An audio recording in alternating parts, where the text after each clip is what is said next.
What is up, everybody? Welcome back to the Triple H podcast, Happy Hour Hoops. The Happy Hour Hoops three-headed monster back together for the first time all summer, maybe? Close to it. Jake, Steve, myself, finally back together, the three of us, the big three of Happy Hour Hoops, ready to talk some hoops. Under 2 months away from the first real tip-off, fellas. How we feeling? It's the golden age. We are right there. The Team USA has been pretty and honestly, not even just Team USA. FIBA has kind of whetted my appetite now, where I'm ready for the season, like getting really locked in. What about you, Steve?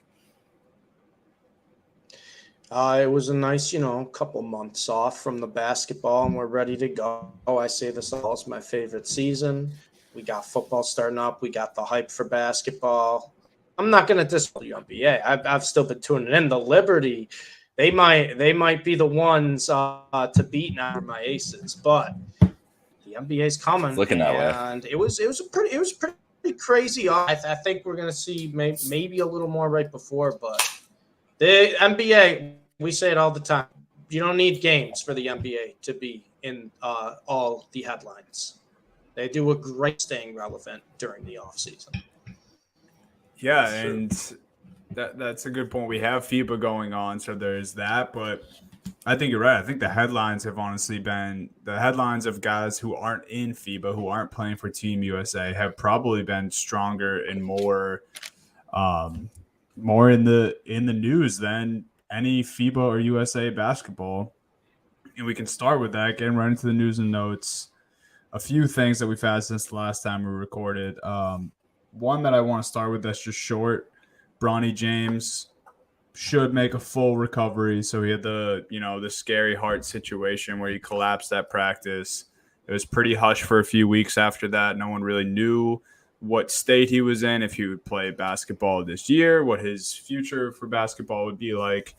Expected to make a full recovery, kind of just a freak thing with his heart. So I just wanted to start with that. It's good. I mean, that news is a little old, but it's good. We can hopefully watch Bronny play basketball in some capacity this season. So, glad that obviously wasn't bad news. Some bad news for, I don't know if it's the Chicago Bulls or if it's Stephen A. Smith, but the Lonzo Ball Stephen A. was among some of the pettiest drama we've seen this summer, but also probably one of the most comical things that I've seen in a while. A lot of people clap back at Stephen A. Smith, but to make a video and physically show that you can do something that he's telling you you're unable to do. Lonzo Ball standing up and sitting down on one leg from a chair after Stephen A. claiming that he has trouble getting out of his seat was one of the funnier things I've seen this summer. Did you guys see that? And I mean, I'm sure you thought it was just as funny as I did if you did see it. Stephen A's just been getting lit up, bro. He's been getting lit up by his sources. Oh yeah, you guys had the Diggs situation too. Diggs. Well, everybody's got Stephon Diggs sources apparently too, but Stephen A. Smith really does. And yeah, the Lonzo thing was crazy. We'd see Lonzo come up, and the thing is, we've known Lonzo is serious. Like we've been talking about this all year. Like he's really hurt. Clearly, like he's gonna miss 2 years in a row. Like there's something going on. But to like say that the man can't walk on whatever he heard. Like if you don't have a video to see him like not walking, I don't think I would go on TV and say like he couldn't walk, because that was really extreme. Like saying like he was having pain getting up and everything. Like that's like shit that happens to like a 60-year-old man, not a 25, 26-year-old, whatever Lonzo is at this point. So that's really worrisome. So I see why Lonzo was particularly irked by that. Like, and especially as a man who's clearly like going through it right now. Like whatever you want to say about Lonzo, I can't imagine this is an easy time in his life right now going on. So why are you like taking those shots at him? Stephen A. he's had an interesting summer. That's the least. He has had an interesting summer, whether it's NBA, NFL, all together. But I feel like that's the biggest thing is like, what are you doing, Stephen A.? Why are you taking those shots for that? Like for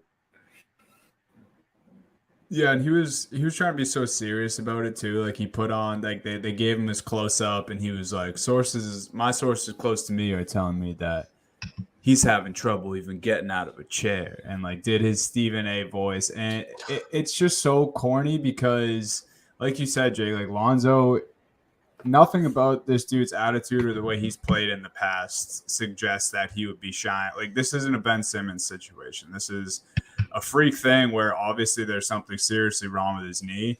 It sucks that we can't get to the bottom of it. It sucks for Bulls fans and the organization that he's not able to get on the court. But even if you did, even if your sources, your Stephen A and your sources are telling you that specifically, that Lonzo winced getting out of a chair or had discomfort being able to sit down and stand up, why wouldn't you just go on First Take and be like, oh, but yeah, my sources are telling me Lonzo Ball is not close to a return. You know, everyday life things are still bothering him. Something like that. Like, that's at least a little more respectable. It's not like going after the dude's character. You don't like it, that avoids Lonzo having to make a video of him bashing you and standing up and sitting down on one leg. I don't know. Whole thing was silly. Weird. But it also midsummer bullshit for sure. Yeah. And yeah, I think it was First Take needing to fill their NBA slot with something. It was just a little weird, but it also muddies the waters with the Chicago Bulls. I mean, the whole Lonzo, not this Stephen A situation, but the whole Lonzo Ball situation in general. Yeah. I haven't been able to get a grasp on the Chicago Bulls team, and knowing that Lonzo still isn't particularly close makes it even harder. I know Levine's a guy who people still think could get traded either before the deadline or even, there's still some rumors that he gets traded before the season even starts. But I don't know. Where are you at with Chicago? Jake, you're in Chicago. What have you been hearing from fans or people out on the streets there? No one's talking about the Bulls, that's for sure. It's all Bears season. I think that's also true. Because the Bears are big right now. The Blackhawks have the number 1 overall pick coming in, so they have a lot of excitement around them. The Cubs are in the midst of a playoff race right now too. Like in the wild card, they're in the thick of a division race. So there's nothing going on around the Bulls, and I feel like it's going to be like that this year. Honestly, going into the season, and a lot of that's going to be with the Blackhawks. Like the Blackhawks have the excitement of the winter team because of Bedard and everything else. The Bulls are going to be mid. Like that's what they're going to be, and I don't know what that's going to do for this city. And I think they're going to get impatient because they're really going in with the same team as last year, and that team was pretty uninspiring last year. I mean, they had some injury issues and everything else, but it was largely uninspiring. In the East, we know what the East looks like. So, yeah. And, DeRozan another year older. They signed Vucevic back, who I think the three of us so a little surprised. We kind of all thought he would be the first one to go. Maybe a sign and trade, if anything.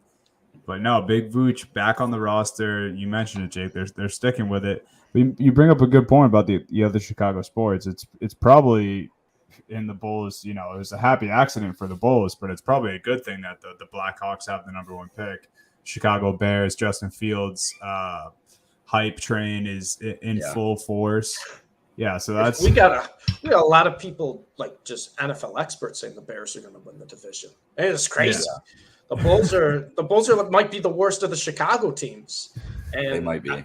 And they still, the White Sox still sneak exist. Well, yeah, but Sox you got their own issues. You got to combine, I guess, White Sox and Cubs. The Cubs at least got a little bit of promise, but yeah. And that was our Chicago Sports Minutes for the Chicago fans out there. Moving right along here, James Harden saga. We don't have to spend much time on it because most of our last episode was completely Harden based.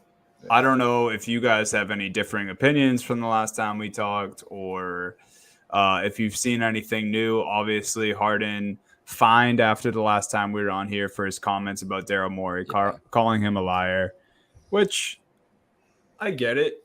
If the league's trying to encourage professionalism, but I think that's, I don't know. Like I'm never a guy who takes James Harden's side in pretty much anything. I'm not a big James Harden guy, but if the situation is breaking down and going the way that Harden claims it is, it wouldn't be all that wrong of a statement or unfair to call Morey a liar. he very well could be. It's not like he used crazy language or said something obscene. He said something that, you know, people hear day to day. So I don't know. Where are you guys at with James Harden, and will he be a Philadelphia 76er come October?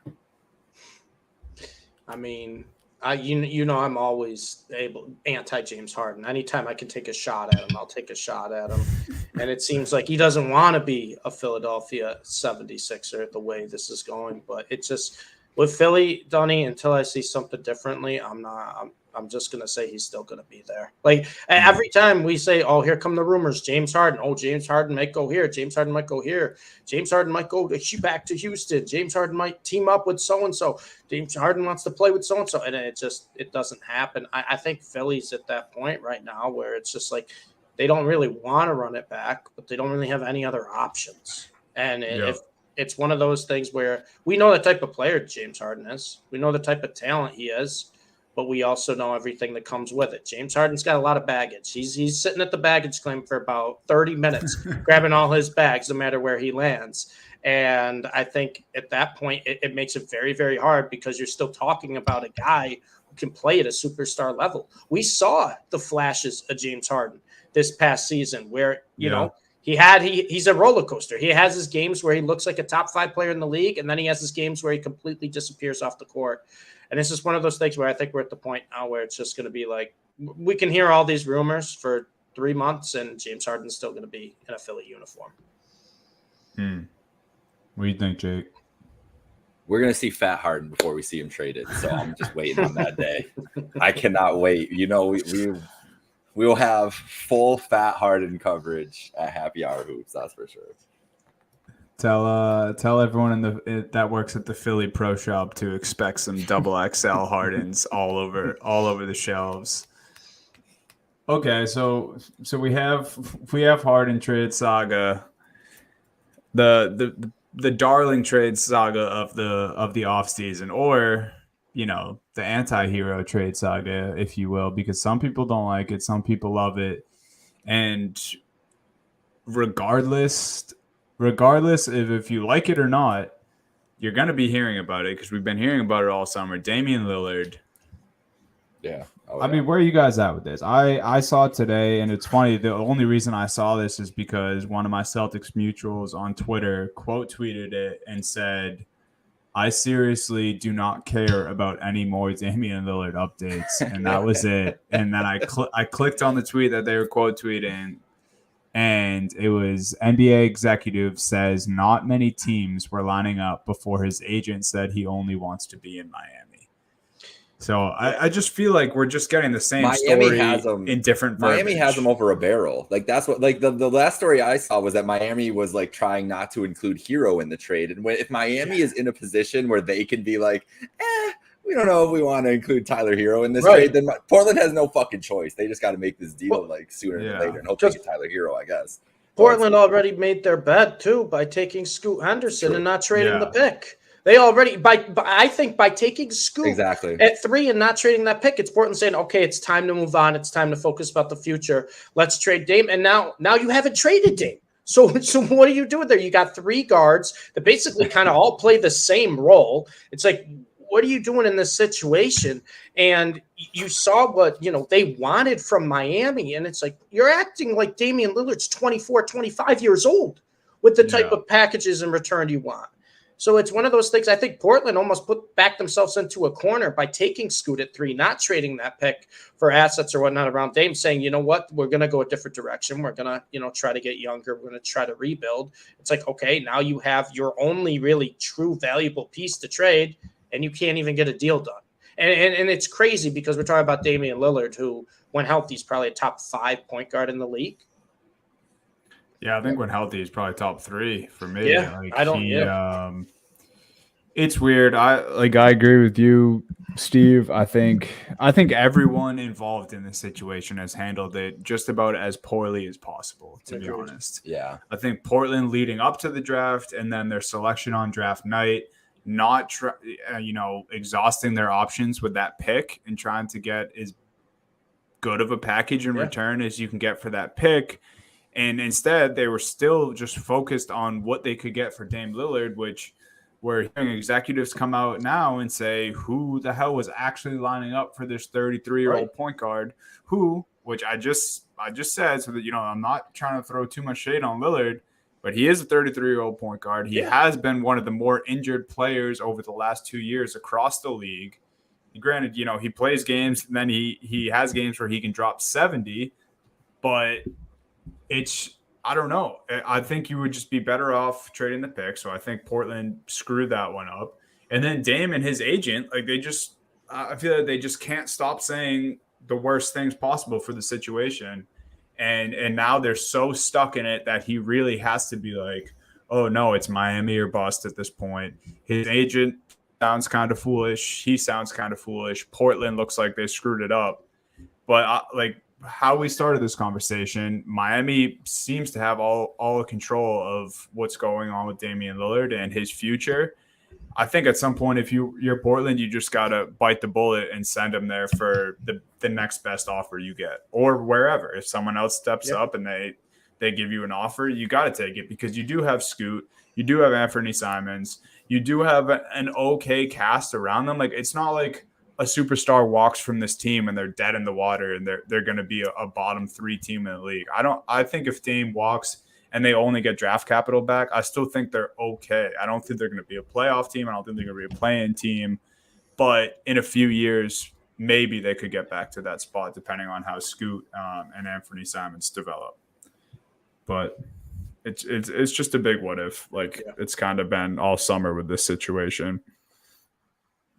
And probably the only reason Portland and Dame himself and his agent aren't getting even more heat about this, it's because I think this guy's a track runner. He does some sort of running. I should probably know this.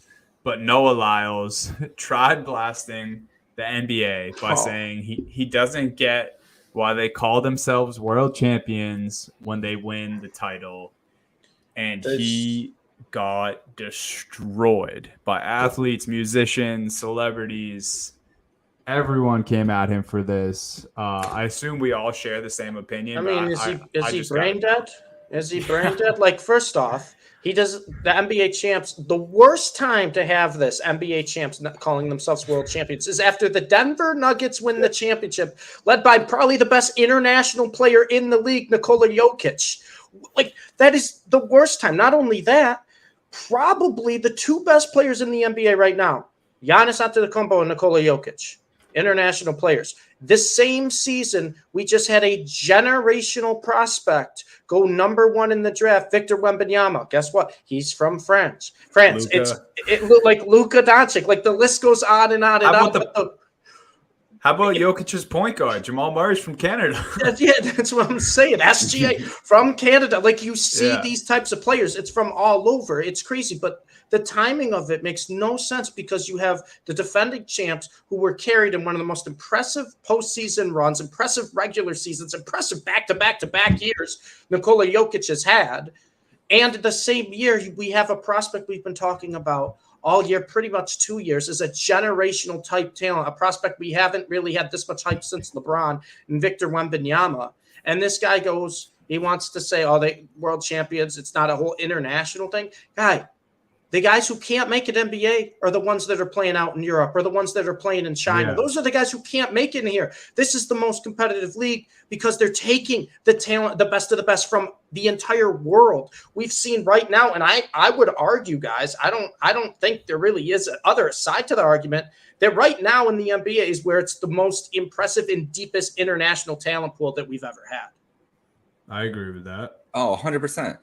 And the best players in the, like you guys said, the best players in the world are from all over the place. I think that it sparks some interesting conversation around the reason, like, this NBA Cup that we're doing should really just be like a Champions League thing, and we should just invite over all these top teams from the rest. And like, what is it really hurting the NBA to get FIBA involved and have some kind of tournament like this if you don't think that you're going to wipe the floor with them, which every NBA team should? And if any of these guys come and they ball out, it's just going to help the team do, like, have scouts get their job done for them. Like guys are gonna get deals. They're gonna be able a way to do that. I thought it sparked some interesting ideas of like, hey, like let's see a world. There's so many basketball leagues around. FIBA has their own Champions League where they all the European leagues play each other in a Champions Basketball League. You might as well throw in the NBA and throw in the like, who knows, the conference finalists or something like that, and have them play some extra games, whatever. You got to play the extra games to get to win the Champions League. Maybe that's what hurts them in the regular season. But I think I don't know if that's ever going to happen. The NBA, it doesn't benefit the NBA in any way, but it was kind of just sparked some good ideas. But yeah, this dude's, I don't know what the fuck he's talking about. Like every player around the world wants to make the NBA. Therefore, they are the world champions. Like the lead. And just because America cares about professional sports more than anywhere else in the world, that's why these leagues are here. That's why these leagues were created here and have grown to the things that the size that they have. Like, yeah, that's the NBA's fault. Like, that's not the NBA's fault. Maybe the Spanish league should have tried to expand more into all of Europe or whatever. Like, that's not their fault. It's not the players' fault for wanting to go there. This dude just wanted to, I think, get this clip up on social and get NBA players mad at him and get some notoriety out of it. And he did it. He got some attention. I don't know what the benefit it is, but hey, you got your attention. Yeah, everyone knows his name now. I think I could be wrong. I'm pretty sure this is the dude who was just like breaking Usain Bolt's records for distance running like last week. I could be wrong, but he has been. Yeah, Lyles won the world title in 19.52. He hoped to break his American record of 19.31 and possibly challenge Usain Bolt's world record of. Okay, so he doesn't. I think in a certain race he beat Bolt's record, but not Bolt's all-time record. So still, like he was getting as good of clout as you can for a runner for the U.S. You know, challenging Usain Bolt's records, and then a week later, he's getting bashed because he said one of the silliest statements you could about the NBA. Jake, I like your Champions League idea. And since you said it, I am already wishing that the NBA's in-season tournament was something like that with international play. Because I talked about it last episode. I'm not crazy about the in-season tournament idea. I want to see how it plays out first. I'm not going to hate on it before I see it. It's going to take some getting used to for me, but I would love that if, you know, years down the road, it turns into an in-season tournament with overseas teams. I think that would be amazing. It would give guys who play in Europe full time a chance to showcase their skills in front of the, you know, scouts from the States or GMs from the States. And that could make the crossover between overseas ball and ball in the U.S. even better. And the only other thing that I want to say about that is, like, we already listed the international players that are holding up this league. Our MVP of the league was not born in the United States. It's just like you could go on with the talent that isn't from the U.S. I think he also forgot that the Toronto Raptors are part of the National Basketball Association, which is not located in the United States. And the only people that I've seen like agreeing with him or the points that made to defend his argument is someone was like, oh, Greg Popovich said the same thing in 2010. It's like, yeah. And in 2010, that was 13 years ago when the Euro players that are in the league. And Pop says some crazy shit, bro. Pop is always out here. He's always on the precipice. He always kind of wants to say the out there thing. Like maybe Pop had a point, but Pop was trying to get attention on that and bring that up and be a little. And if the best argument to defend this guy was from something from 13 years ago, then you should know that you already lost. The only other person I saw defending the point was Gilbert Arenas, who is dead wrong about pretty much everything he says about basketball. Since, you know, obviously I can't say anything about his playing career. Gilbert Arenas was incredible. He's one of my faves, but yeah, it's been tough listening to Agent Zero pod. Yeah, we'll leave it at that. But yeah, tough week for Noah Lyles. We'll see if he makes any comments. This is a full invitation to Noah Lyles to come on Happy Hour Hoops if you want to try to defend your point. But yeah, with that said, we got through the news. We got through that little blurb about international basketball and world champions. Today we're gonna do something that we'll probably start doing a little more often, and these are fun for the off season. But we're going to break down lists that we find on Twitter, because everyone likes to either put out bad lists, or there's always an issue with lists that get put out. I mean, just think back a year or two to the NBA top 75, and there's still people arguing about who should or shouldn't be on that list. This week, we're breaking down Bleacher Report's lists of the top wings going into next season, the top 15 guards going into next season, and the top 15 bigs going into next season. We'll start with the wings, and we're starting with the wings for a particular reason. If you see this jersey over, if you're watching on YouTube, which if you're listening, you should be watching on YouTube, this jersey over my shoulder here, that'd be Jason Tatum. He is at the top of Bleacher Report's top wings list going into next season. It is followed by LeBron James, then Kevin Durant, Jimmy Butler, Kawhi Leonard. That's the top 5. And then at 6, Paul George. 7, Jaylen Brown. 8, our guy, Mikal Bridges. 9, Brandon Ingram. 10, Lauri Markkanen. 11, Paulo Banchero. 12, DeMar DeRozan. 13, Andrew Wiggins. 14, OG Anunoby. And 15, Chris Middleton. If you're watching, Jake has the list up on the screen as well. I'll let Steve, why don't you have the first word here? Any qualms with the top 15 wings list? Would you change anything? Is there someone on the list or is there someone that's not on this top 15 at all that should be? What do you got?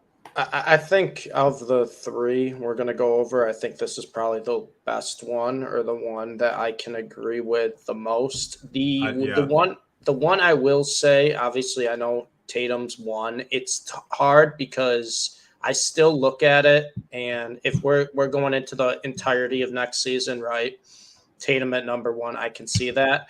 But if you're telling me like one season and it's next season, who would I rather had? It's still hard for me to put Tatum over Kevin Durant. I get it. Tatum probably plays more games. Kevin Durant's been hurt. He's been on and off. But when he's healthy and he's on the court, it's just hard to make the argument that you'd rather have Tatum over Durant. Another one, too, and this is, I think he's knocked because of injury, is Kawhi Leonard, Jimmy Butler. Jimmy Butler has shown it in the playoffs. Jimmy Butler has taken off. But if you're going to give me a full season of health, Kawhi Leonard, Jimmy Butler, I'd still go Kawhi Leonard there. And then the only other points I want to say is that I know they're a little further down on the list, but I love that Mikal Bridges and Brandon Ingram are getting some respect as top 10 wingers, 2 of the most underrated players, I think, in the league for the past few years. Obviously, we saw Bridges make the leap when he became the guy in Brooklyn, averaging like 25, 5 and 5. Brandon Ingram, when he's healthy, I think he's right up there with Paul George. Maybe not defensively with Paul George, but offensively, Brandon Ingram is as good as it can get. And then another one here where I could almost argue he could be top 10 ahead of Lauri is Paolo Banchero. Paolo Banchero, he was a little inefficient shooting to start his rookie year, but his rookie year, stats-wise, ended with the best statistical rookie season we've seen since LeBron James. And nobody's saying a peep about it because it's the Orlando Magic, because it was kind of forgotten he did it in a lot of games that, didn't really matter much. But Banchero, not a lot of people thought was going to go number 1 overall. It kind of came up, a few, days before. It was like, Banchero's now going to go 1 to the Magic. He's going to go 1. He goes 1, and I was still kind of skeptical. Oh, is this guy deserving of first overall? Is he the best player from this class? And he looked by far the best rookie. I mean, by far. And to see Banchero up here with these names after 1 year is a nice sign for Magic fans, and it's a little bit of respect that he deserves because no one really talked about how good of a rookie season he really did have. But like I said, this list is the one I don't disagree with as much. The big ones for me, I think KD could be at number 1. I think you could swap KD and Jason Tatum and put KD 1, LeBron 2, Tatum 3, and I wouldn't have a problem with it. I think you could put those 3 in any order. I wouldn't have a problem. But it's kind of tiered, right? I think that's tier 1. And then I think the tier 2 goes from Jimmy Butler down to Jaylen Brown. and then the tier 3 starts with Mikal Bridges. Because that's kind of how I look at it. I don't hate it. Just it's hard because, like I said, it's one season. If we're talking about when healthy, I put KD over Tatum. I put Kawhi over Jimmy, stuff like that. But not too many disagreements. Jake, where do you stand?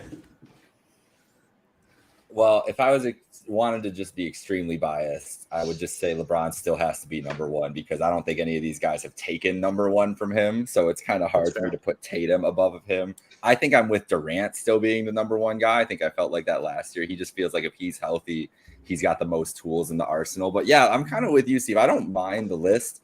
Butler's way too high for me. I would be Booker, Jaylen Brown. I might even put him below Mikal Bridges. If it's for next season, bro. I might put him below Mikal Bridges. I might put him below Brandon Ingram. Like Jimmy doesn't do this in the regular season. Yeah. And who knows what he's going to look like? He's 34 years old. Like it might not happen again. He might not be able to rev up like that. So if you're talking about next season, like I'd rather take a chance on Kawhi because I think the ceiling's higher on Kawhi. Absolutely. No matter what.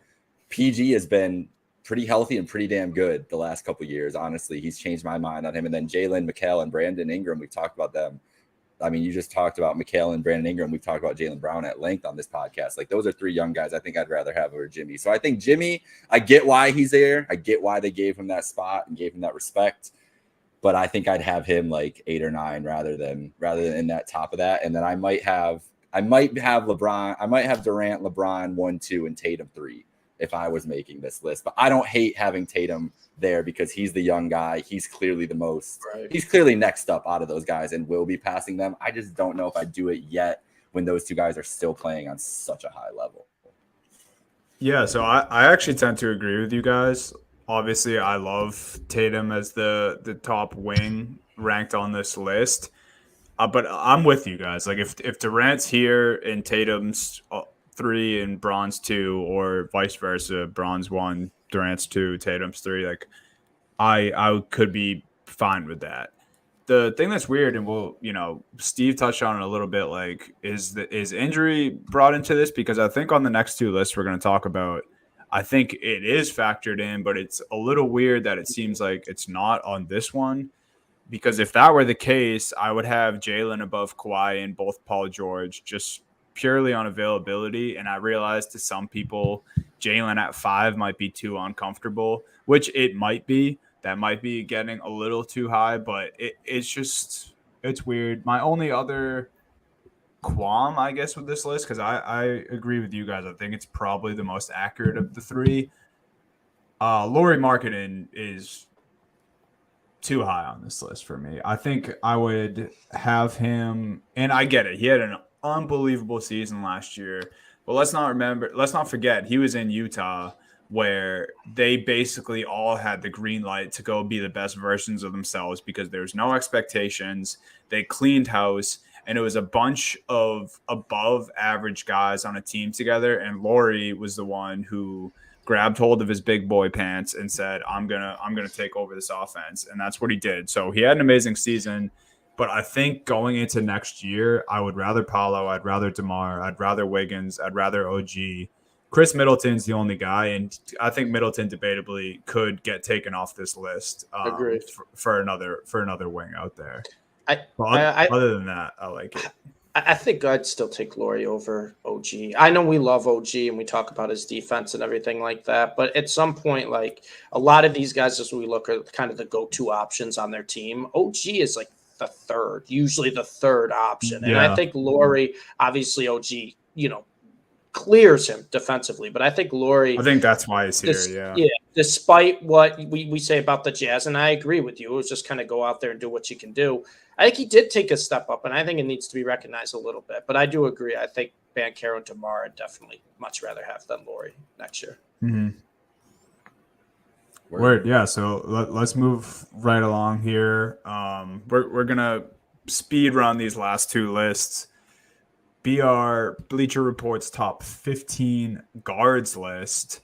This one, I don't know. We'll get into it. I'll read through. Luka, Steph, Booker, SGA, Dame Lillard. That's the top 5. At 6, Anthony Edwards. 7, Jamal Murray. 8, De'Aaron Fox. 9, Donovan Mitchell. 10, Ja Morant. 11 James Harden, 12 Kyrie Irving, 13 Trae Young, 14 Tyrese Halliburton, and 15 Bradley Beal. Jake, start with you on this one. What are your qualms? What do you like? Is it perfect? Definitely not. What do you like? No, this is the one I hate the most, honestly. I don't think you can take Steph out of number one. I know Luka's amazing, but again, Steph Curry has not done anything to be taken out of that spot. Agreed. But I have Luka too still.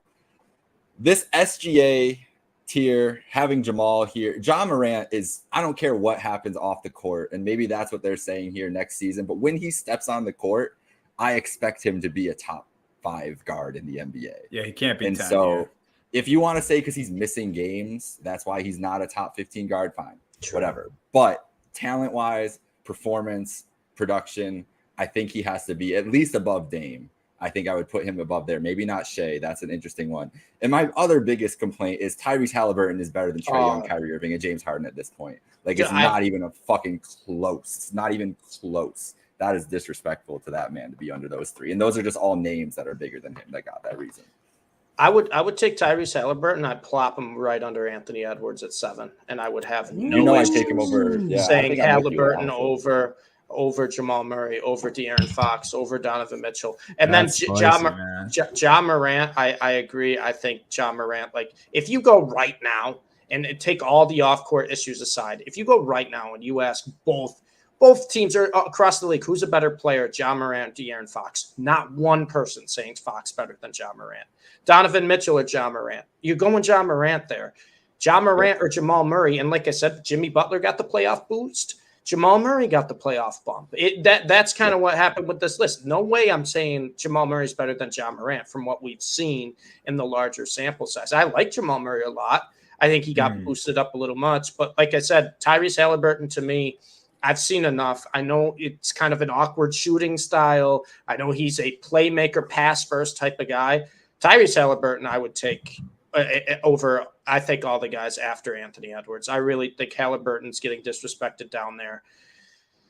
And then the other one, just because I'm the Luka fanboy here, I do agree. Steph should be 1.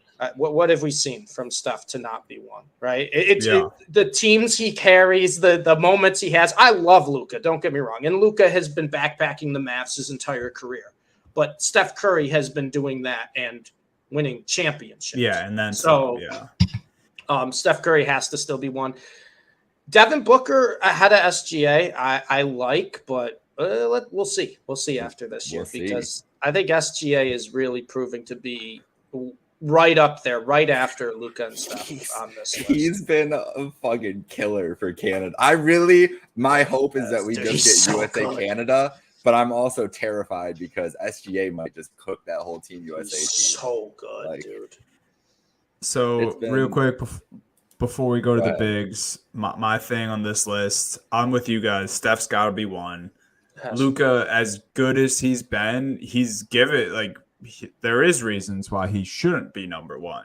Steph, you can't say that about. Like, Luka, we saw the Mavs collapse in the playoffs a couple years in a row now. Was it all of Luka's fault? Of course not, but we haven't seen that from Steph when he gets there. When Steph gets there, the Warriors make it happen. Bradley Beal, oddly enough, like, it's so funny because I think he's the best rated one because I don't think he should be off the top 15 list, but I wouldn't put him above any of these guys. Agreed. So I think they nailed that. Brad Beal at 15.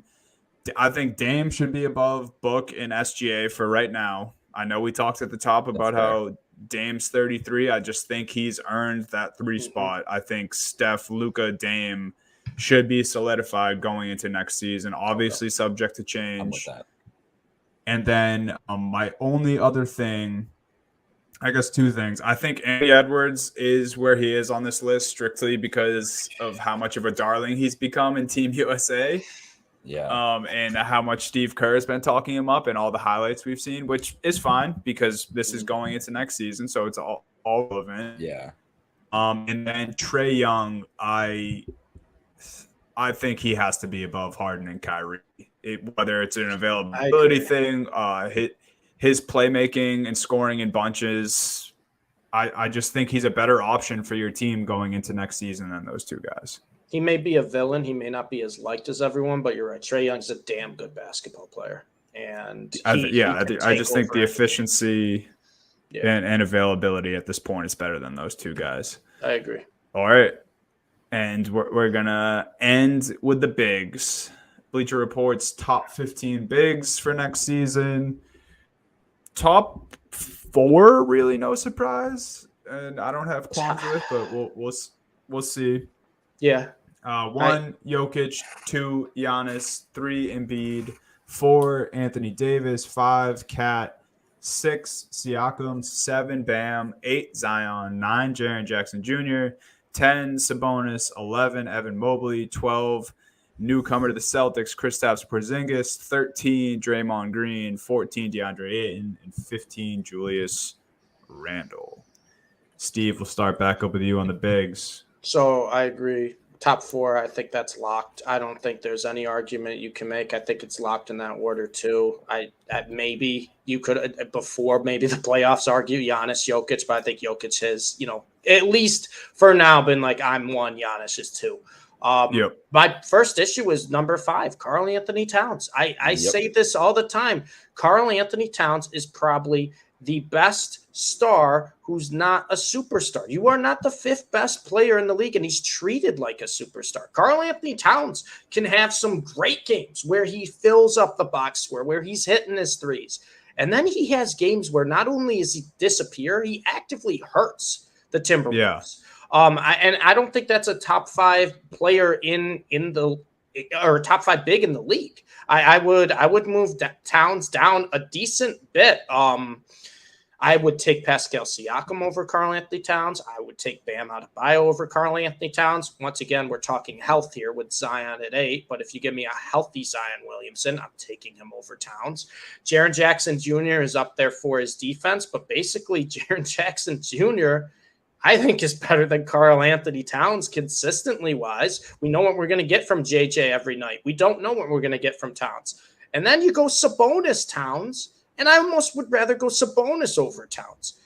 I think Karl Anthony Towns might be outside the top 10. I really do. I don't think he's 5. I think he can have games where he looks like a top 5 big in the league. I don't think consistently he's 5. Also, shout out Evan Mobley for being at 11. I could see Mobley being at like 6 or 7 after next year. The growth he's had has been crazy. We just got to see the offense get a little more consistent outside shot.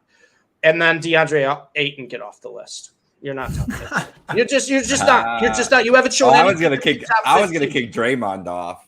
I was gonna kick Julius Randle. Let's get that whole bottom 3. I would rather keep Draymond and Randle before Ayton. Ayton has not shown me anything. Let's do a top 12 list then. Exactly. The bottom 3 out of here. Exactly. I mean, at that point, obviously, there's a big drop off, and I can't really think off the top of my head who I'd throw in there. But Ayton has not shown me at all. And Ayton, talk about situation. Ayton has been in the best situation. He still can't do anything consistently. Get Ayton off. He hated Monty Williams, apparently, though. I don't know what their beef was. I don't know what their deal was. I don't know if that's true. But, who knows? It could just be an excuse. But maybe we'll see. We're going to learn this year, right? I'm with you, Steve. I think I'm not going to switch Mobley and Towns. I think Bam should be 5 ahead of Pascal. I think Bam is better than Pascal, but I would keep Pascal at 6. I'd put JJJ ahead of Zion as well because Zion just isn't on the floor enough. But I think Towns is 11, and I think everybody else kind of has to move up. Like Towns is not like for everything you said about Towns is right. Like he is just not that guy, and he is not the 5th best. When you look at this list, I'm sorry, I can't put him ahead. Even putting him ahead of Porzingis, him and Porzingis, no offense, Dunny, they feel like the same player to me. That feels like Towns and Porzingis are legitimately like the same exact basketball player to me. And honestly, for the Celtics, that's going to be awesome. For the Timberwolves, maybe Ant is, and the one thing I wanted to touch on Ant was I think Ant could be the top of that list after this year, the way that he's been elevating for it. And if he does do that, that's why Towns would be this high on this list. But man, he's more Porzingis level than he is Siakam, agreed, Adebayo, Zion, even any of these guys. He is not that level. I'd put him the tier below with Kristaps and then the 3 bums we got rid of. Bums. Yeah, So I'm pretty much in agreement with you guys. My last 2 points before we end the show here. I already said Julius Randle may not deserve to be on this list. It's probably true. Give me Jaren Jackson Jr. going into this next season. Having Marcus Smart alongside him, I think it's going to be a career year for him defensively and offensively. Because with Ja out the first 25 games, they're going to lean on him a lot offensively as well. Give me Jaren Jackson Jr. over Zion, over Bam, over Pascal, and over Cat on this list. I think I would have JJJ at 5 for bigs heading into next season. And then this is why I don't get if Bleacher Report was doing the whole injury thing or not, because with the injuries, yes, I think Kristaps probably should be 12 on this list. Without the injuries with the foot, this is the best team Kristaps has ever been on. And it's by far. He's playing with 2 legitimate superstars, and there's zero pressure for him to be really anything other than a rim protector. So everything else is just bonus. I think this could be his best. We already saw last year was his best season offensively. He's now has better playmakers on his team and just a better team, better coach than he had last year. So I think, maybe if it's injuries, Kristaps 12, that's cool. I think if not, he should be a lot higher. But that is me, the Celtics fan, saying that. And with that, it's manifesting, Dunny. We will support manifesting on this podcast always. That's fine. For sure. We're allowed to manifest. Yeah. All right, guys. That's gonna do it for us this week at Happy Hour Hoops. Follow us on all socials at Happy Hour Hoops 1. Follow Trainwreck Sports everywhere. That's where you can find Happy Hour Hoops. For Steve, for myself, for Jake. Later, guys. We'll see you next week. Later. Next week, division previews start. We're getting ready. This season. I know. This was about to be